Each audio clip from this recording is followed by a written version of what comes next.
to the tapes for the Ballymore Winter Novices Hurdle Grade 2, and away they go. 2.5 miles.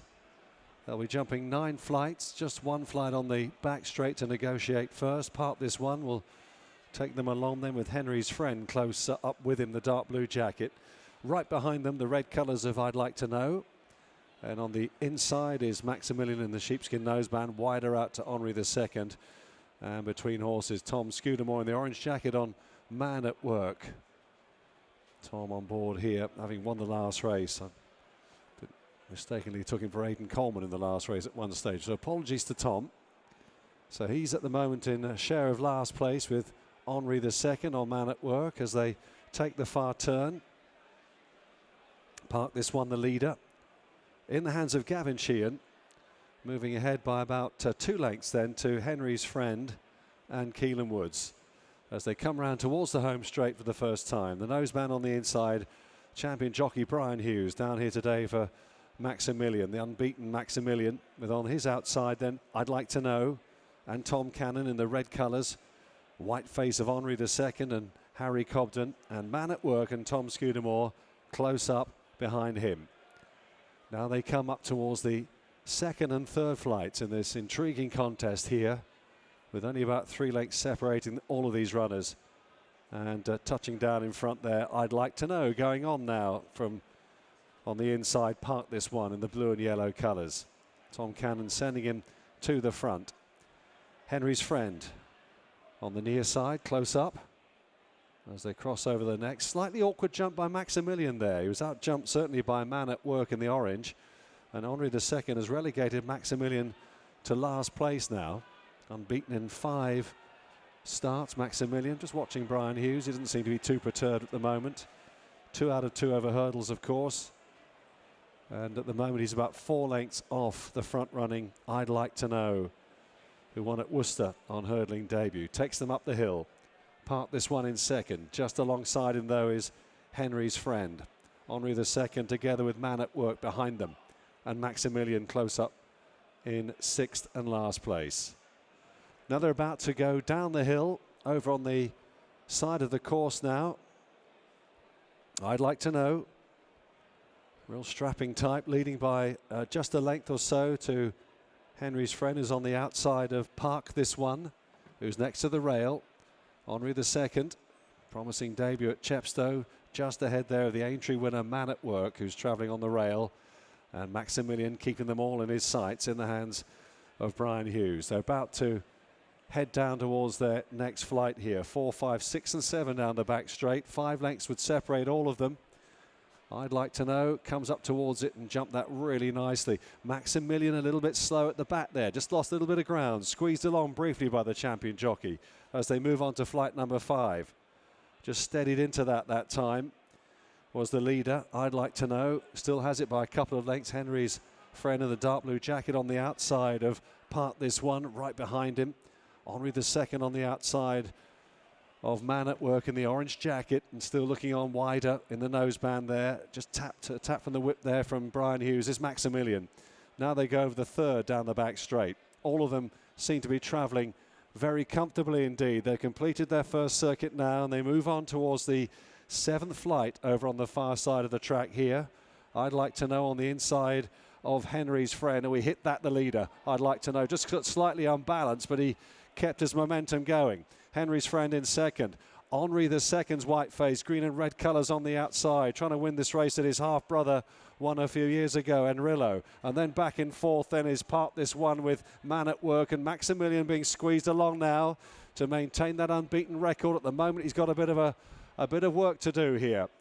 Leaving the back straight, heading down the side of the course now. They're inside the final half mile with 2 more flights left to take here. And out in front, it's I'd Like to Know from Henri's friend. And then on the outside, Henri the Second. Man at Work is coming under a drive and has just hit a bit of a flat spot as Maximilian starts to make up ground on the outside. Part this one battling away on the inside next, and they're all shuffling the pack a bit here as they approach the second last flight. I'd Like to Know, taken on now by Henri's Friend and Henri the Second, looming up on the outside as they go over the second last. Then Man at Work has stumbled, made a mistake there. Passed there by Maximilian, who's about to go into third place. Down they come to the final flight. Henri's Friend, the dark blue. Henri the Second in the green sleeves. Little to choose between them over the final flight. And it was Henri the Second who just touched down with a narrow lead from Henri's Friend. They're about 6 or 7 clear of Maximilian, and they race on up the hill here. And Henri the Second, well, he was second on his hurdling debut. His first today where it counts in the Ballymore Winter Novices Hurdle. Henri the Second in first place by 4. Henri's Friend in second, and then Maximilian losing his unbeaten record third, and Part this one took fourth. Another good day for multiple champion trainer Paul Nicholls, who's with me now, having seen Henri the Second emulate that horse's half-brother Enrilo by winning this race in the Martin Broughton Silks. Paul, you've won this with some very good horses. I mean, like really good horses in the past, the Seymours and the Neptune Collonges. How high do you think this fella could go? Over fences, he could be anything, really. That would be his job. Give him another year, strengthen up, he stay well. Yeah, be a seriously smart 3-mile chaser, I'd say. Over hurdles, I don't know. You know, we place him right, he'll win another nice race somewhere. But I'd see his future, his best. You know, the best will come over when he jumps a fence. He's quite hefty, isn't he? Yeah, big, strong horse. Yeah, got plenty of knee action. So he likes soft ground. So I'll probably end up going to the Leamington Spa. I think at Warwick, 2-5 in January. That would suit him nicely. And then see. Did you come here today believing that he would win? I thought he had a very big chance. He was just a bit green the first day at Chepstow, and the horse had beat him one well yesterday, and Kim likes him a lot. You know, we've obviously liked him. His bumper form last year was very good. So yeah, I did think he'd go very close to winning. When they pulled up as he was at Aintree, and there looks to be something amiss, you always a little bit worried that you're going to get them back. Was he fairly easy to deal with through the summer months? He just got struck into in the first bending. He was lucky. He never, he could, if it had been any lower, he could have had a serious injury, career-threatening injury. So that was the only reason he had to pull him up, and that soon healed up. And had a summer at grass, and he's fine now. Is he a better horse than Enrilo? Is he more talented than him? I think he probably is. Enrilo's a little bit quirky, and not quirky, probably he has issues with his breathing a little bit, and he needs fast ground. Everything's got to go right for him. This lad's a little bit more straightforward, and I think probably has got more ability than Enrilo. But Enrilo's still capable on his day of winning a nice one. He was quite on his toes in the paddock, just always active, doing something. And I worried that maybe he'd done a little bit too much before the race. Is that just him? That's just him. I mean, at home he's asleep most of the time. When he comes to the racing, he was a bit like it. Scott and I would just discussing whether we put we do with Braveman's Game, a red hood on him in the preliminaries and take it off at the start just to keep the lid on. That'll all improve with experience. He hasn't had many runs. Phone's ringing, asking you whether you're going to win another Betfair Tingle Creek chase tomorrow with Grenadine. How are you feeling about it all? Yeah, looking forward to it. Obviously we had a nice prep run, which he won nicely off a nice mark. And I mean, that's an understatement. He's bolted up and holding off 168. Well, last year he needed the run. He wasn't quite right, and then he improved and came here and won. Probably not quite as competitive a race as tomorrow. Saying that Hitman was second, and he's no slouch. This is a harder race, but he's definitely improved at home this year. I don't know why. His work was better. We were really confident he'd win it. Exeter, which he did. So if he's taken a step forward, he's up there with the very best. So it puts him right in the mix, obviously, and we think he'll go very well. And of course, he loves it around here. He does, and he loves good ground. That's the thing. He doesn't want it too deep.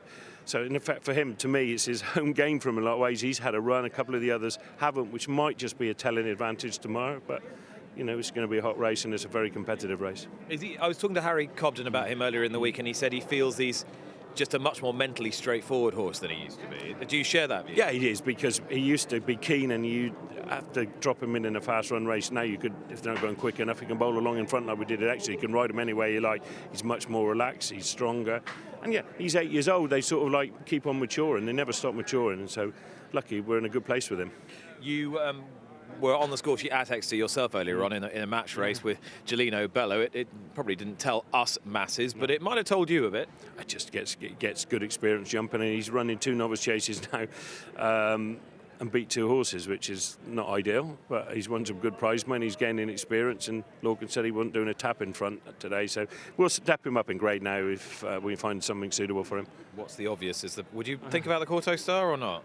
Yeah, I'm not sure I want to take McFabulous on, really. I don't really want those two taking each other on. McFabulous would love Kempton and decent ground. Whether it's a bit sharp for Jelena Bella around there, I don't know.